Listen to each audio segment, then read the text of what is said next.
नमक थोड़ा सा ले लें। अगर आप लगता है इसमें आपने स्पाइस कुछ डालने अलग से एक्स्ट्रा तो डालिए, थोड़ा सा मैश कर दें, क्योंकि रोटी बेलने में ये रोटी को प्रॉब्लम ना करे।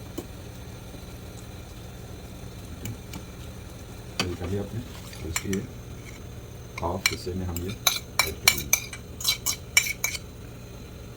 और याद करनी है सिर्फ इसके किनारों से थोड़ा सा पीछे रखना है कीमे को, क्योंकि आप जब ऊपर इसके दूसरा फोल्ड करेंगे तो वो रोटी ठीक से बंद हो सके।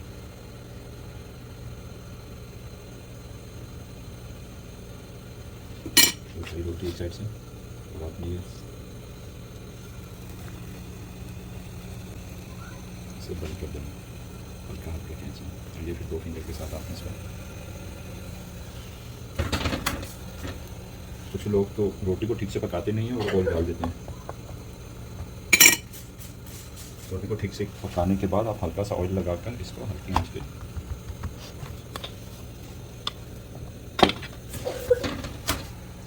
बन गया रोटी दोनों साइडों से। ये जो धुआं निकल रहा है इसका खुद का अंदर का जो ऑयल है वो थोड़ा सा वाइट और होती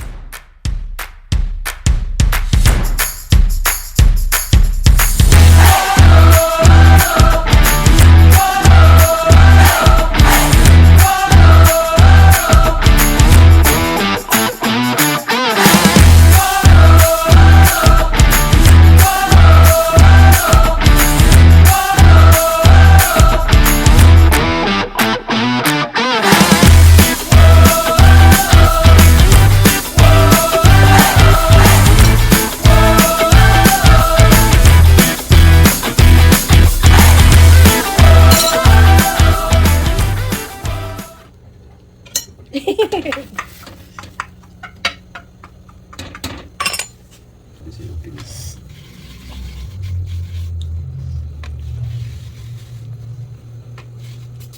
इसको थोड़ा सा। अच्छा, मुझे नहीं पता, आपने मुझे समोसा शेप में ना कहा, मुझे लगा जैसे आलू वाला पराठा बनाते हैं। ये सबसे क्विकली है, आप अपना शौक भी पूरा कर सकते हैं, पेट भी भर सकते हैं और एंजॉय भी कर सकते हैं।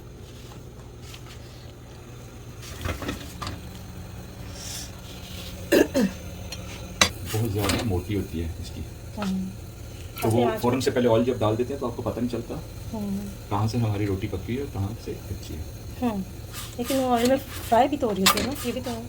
फ्राई वो उन जगह से होते हैं जैसे ये भी कुछ बबल बने हो, कुछ फूला हुआ सिस्टम, जैसे ये ऊंचाई चीज़ें, यहाँ पे कीमा ज़्यादा है और जो नीचे चीज़ है डीप है वो डीप, ये यहाँ पे ये ठीक लगेगी क्योंकि ये ऊंचाई पे है।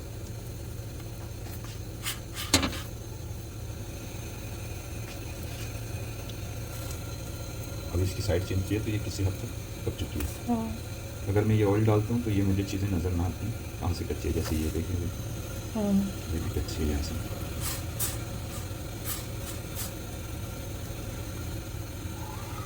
तो ये बन क्या रहा है, हम एक बार और बता देते हैं। ये कीमे वाला पराठा बन रहा है एक शॉर्टकट टाइम में। शिमला और कीमा हमने बनाया था ऑलरेडी घर के लिए खाना, उसका हमने हमारा पराठे को दिल चाह रहा था, पराठा बना लिया। आप एक रोटी को ठीक से पूरे को बना के बाद आप हाफ में कीमा एक प्लेट में ले लें और आटे के साथ उसको थोड़ा सा मैश कर लें, सही बिल्कुल पतला कर लें जितना हो सकता है। उसके बाद में रोटी आप कर लेना, जब आप उसके ऊपर जब उसका दूसरा कवर देखा, अभी दूसरी साइड पे भी ठीक से अगर नज़र आ रहा है तो पक चुका है, फिर हल्का सा आप ऑयल लगा दें। जैसे हम लोग यूजुअली जैसे ये एक साइड पकती है हम ऑयल डालकर फ्राई कर लेते हैं, लेकिन आप का डिफरेंट तरीका था। चेंज करते हैं और आँच बिल्कुल हल्की कर दें नीचे से, क्योंकि रोटी आपकी पक चुकी है, सिर्फ आपने हल्का से ऑयल लगाना है, जस्ट हो जाए जो होल बने रोटी के ऊपर उससे अंदर चला जाए, ठीक से रोटी फ्राई हो जाए। इसके साथ भी लेंगे रायते के साथ, पुदीने की चटनी के साथ, किसके साथ लेना चाहिए? आपको तो इमली की भी चटनी बहुत पसंद है। देखिए अभी यहाँ से आप ठीक से दिखा पाए थे, ये बबल बन गए जहाँ पे हमने पंच किया था इसको, अंदर तक हीट चली गई, ये कच्चा नहीं है।